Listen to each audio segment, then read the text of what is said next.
नमस्कार। अक्सर एक सवाल मन में आता है ना, कि क्या जुल्म की उम्र वाकई में लंबी होती है? तो आज हम इतिहास के पन्नों से एक ऐसी ही कहानी को समझने वाले हैं, करबला की कहानी। देखिए, ये सिर्फ एक जंग की दास्तान नहीं है, बल्कि ये एक गहरा सबक है कि कैसे ताकत और जुल्म के सामने इंसाफ का पहिया आखिरकार घूमता ही है, भले ही उसमें वक्त क्यों न लग जाए। तो इस कहानी का पहला किरदार है यजीद, एक ऐसा शासक जिसे अपनी ताकत पर इतना ज्यादा गुरूर था कि वो ये मानता था कि उसके जुल्म की सल्तनत कभी कभी खत्म नहीं होगी। और जैसा कि इतिहास हमें बताता है, यही सोच, यही गुमान उसके पतन का पहला कदम बना। और यहीं पर वो बड़ा सवाल उठता है जो इस पूरी कहानी की बुनियाद है। क्या नाइंसाफी पर बनी हुई ताकत कभी टिक भी सकती है? क्या वक्त हर जुल्म का हिसाब बराबर नहीं कर देता? चलिए करबला की जमीन पर इसी सवाल का जवाब ढूंढते हैं। तो हमारा पहला अध्याय है जालिम का झूठा आत्मविश्वास। यजीद और उसके जो साथी थे, वो ताकत के ऐसे नशे में थे जहां उन्हें लगता था कि भाई वो कुछ भी कर सकते हैं और उनका कोई कुछ नहीं बिगाड़ पाएगा। वो ये मानकर चल रहे थे कि उनकी इस क्रूरता की कोई सजा हो ही नहीं सकती।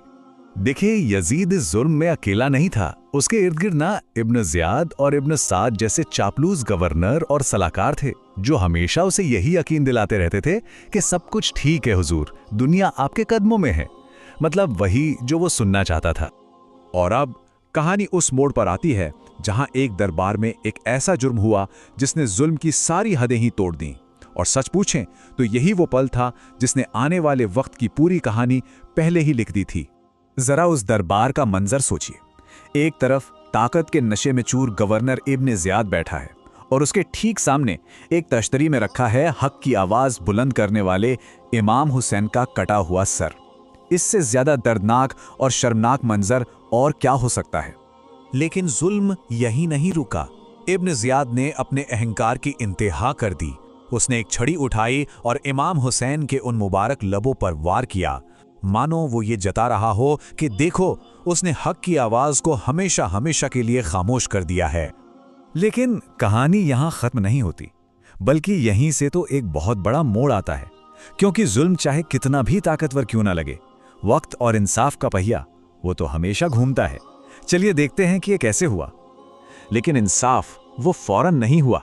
1 साल, 2 साल, देखते देखते पूरे 6 साल बीत गए। जालिम अपनी जीत का जश्न मनाते रहे। उन्हें लगा कि अब उन्हें कोई नहीं पूछने वाला। लेकिन फिर तारीख ने करवट ली और मुख्तार सक्कफी नाम का एक तूफान उठा, जिसने करबला के हर शहीद का बदला लेने की कसम खाई। और ये कोई छोटी मोटी कार्रवाई नहीं थी। मुख्तार ने चुन चुनकर उन 6000 लोगों को सजा दी जो इमाम हुसैन के कत्ल में किसी भी तरह से शामिल थे। ये इंसाफ के लिए एक व्यवस्थित अभियान था। और यहीं पर कुदरत का इंसाफ देखने को मिलता है। सोचिए जरा इस इत्तेफाक को। ठीक 6 साल बाद जगह वही थी, कूफा का दरबार। तारीख भी वही थी, 10 मुहर्रम। तख्त भी वही था और तश्तरी भी वही थी। सिर्फ एक चीज बदली थी। इस बार उस तश्तरी में इमाम हुसैन का नहीं, बल्कि उस जालिम इब्न ज़ियाद का सिर रखा था। वक्त ने क्या खूब हिसाब बराबर किया था। कहते हैं कि जब दरबार में मौजूद लोगों ने ये मंजर देखा ना, तो एक बुजुर्ग की आवाज गूंजी। वो चीख कर कह रहा था, लोगों गवाह रहना, मेरा रब बड़ा आदिल है, इंसाफ हो गया। और ये सिर्फ एक शख्स की आवाज नहीं थी, ये उन तमाम मजलूमों की तसल्ली थी जिन्हें सालों बाद न्याय मिला था। तो इस पूरी कहानी का सबक क्या है? ये सिर्फ एक बदले की कहानी नहीं है, बिल्कुल नहीं। ये 2 मकसदों की कहानी है। एक तरफ वो लोग जिनका मकसद वक्ती और छोटा था, और दूसरी तरफ वो जिनका मकसद हमेशा हमेशा जिंदा रहने वाला था। जरा यहां देखिए, यजीद का मकसद क्या था? हुकूमत। इब्न ज़ियाद का गवर्नर बनना। और इब्न साद का मकसद एक छोटे से इलाके की हुकूमत। ये सब के सब दुनियावी और बहुत छोटे मकसद थे जो उनके साथ ही खत्म हो गए। लेकिन इमाम हुसैन का मकसद क्या था? जुल्म के खिलाफ डट जाना। और यही वो मकसद है जो 1400 साल बाद भी जिंदा है। इमाम हुसैन का ये एक जुमला ये पूरी जिंदगी का फलसफा है। आज मैंने इज्जत खरीद ली है और जिल्लत को दूर फेंक दिया है। इसका मतलब ये है कि असली इज्जत उसूलों पर कायम रहने में है, भले ही उसके लिए कोई भी कीमत क्यों ना चुकानी पड़े। तो इस कहानी से हमें सीखना क्या है? करबला हमें एक मकसद भरी जिंदगी जीने के लिए 4 बहुत ही अहम सबक देता है।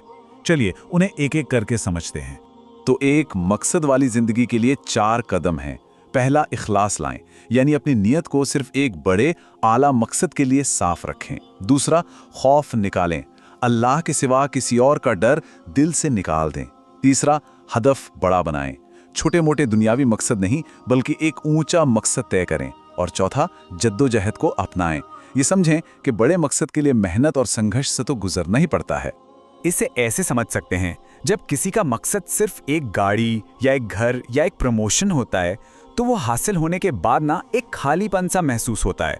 लेकिन जब मकसद बड़ा होता है, जैसे इंसाफ के लिए खड़ा होना या दूसरों की मदद करना, तो वो पूरी जिंदगी को एक दिशा और एक सुकून देता है। और आखिर में ये पूरी कहानी हमें एक बहुत गहरे सवाल पर लाके छोड़ देती है। हम सब अपनी अपनी जिंदगी में किसी ना किसी चीज के पीछे भाग रहे हैं, है ना? लेकिन क्या कभी ये सोचा है कि हमारा असल मकसद क्या है? मतलब वो कौन सी एक चीज है जो हमारी जिंदगी को वाकई में मायने देती है?